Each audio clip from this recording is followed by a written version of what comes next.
farming him today. But this field is on the Tommy's ground.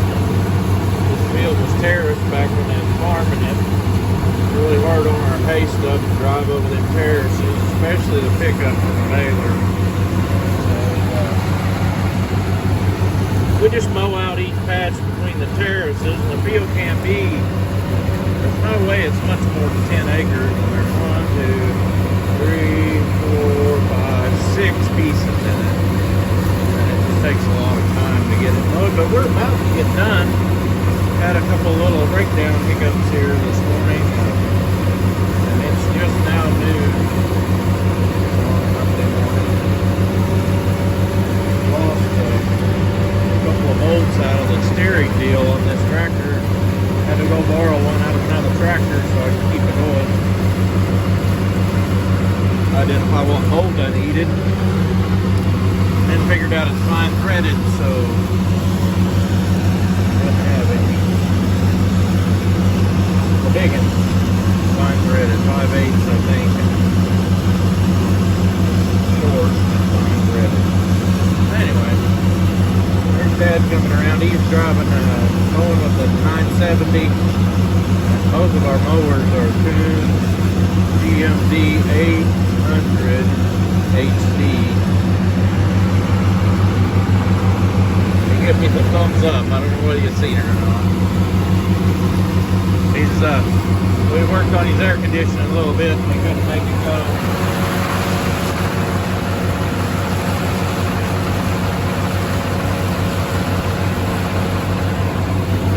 Tractor has a pretty good little deal to hold the door open for you, and he can open one window some, so it's probably not too bad in there, especially since it's before noon.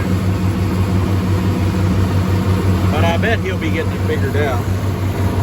Switch wouldn't work to start with, and then when we got the switch to work, we couldn't get any gas in it, couldn't get it to make any cool, and I was about to sweat to death, so at 8 o'clock, so he decided we'll just go like this. Yeah, my dad really loves to mow hay. He's, of course, when he was doing a lot of it, younger than my age, he had John Deere semi-mounted sickle mowers that were 9 foot. I remember going all over the country with him, hunting down parts mowers and stuff, and you always had to carry a 1/2 inch or inches with you to tighten them little bolts on that pivot stick. They loosen off. Had extra sickles sticking out of the bed of the truck about all the time. We used up one old vise that I actually let it go when I sold the old home place there to a guy that's fixed it up, living in the house now. But the vise that he hammered them rivets on them sickles, yeah, it was all rivets back then. He had beat on it so much that he had holes where the rivets went, and I had to fill the holes up with a welder, and we ground them back down so that we could beat more sickle section rivets down.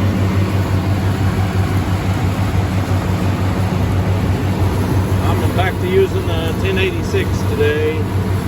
This one's using some oil through the motor. I haven't put very much time on this one. It's smoking.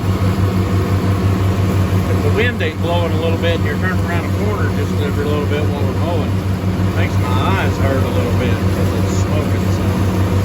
It gets in the cab and hangs out. Well, we're just about done. It's still pretty disappointing hay crop so far. I fertilized it for a good 1.5 to 2 ton crop, and we're getting a shade less than a ton probably. So, but we just haven't had no rain. I guess I'm blessed because I'm gonna have some hay. I ain't gonna have enough to think I could sell any. But I'm certainly blessed that I'm going to have enough hay to feed my animals this year, maybe.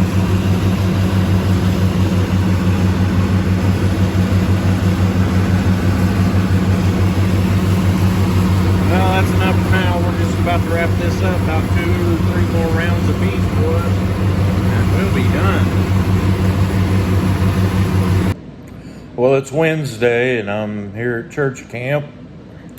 It's middle of the day, early day, rec time.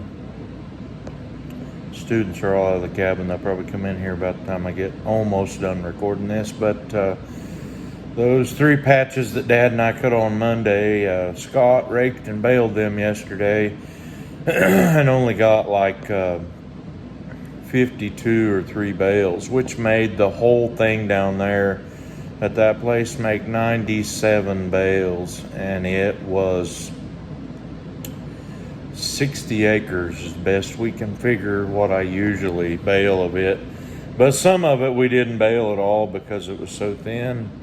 We're thinking they're gonna need it for pasture, so we're right on track to get almost as many bales as I need, but I won't be back to baling any until next week. I just want to say thanks for watching, and appreciate y'all, all my new subscribers. Tune in for more content like this if you enjoyed this one, and we'll talk to you later.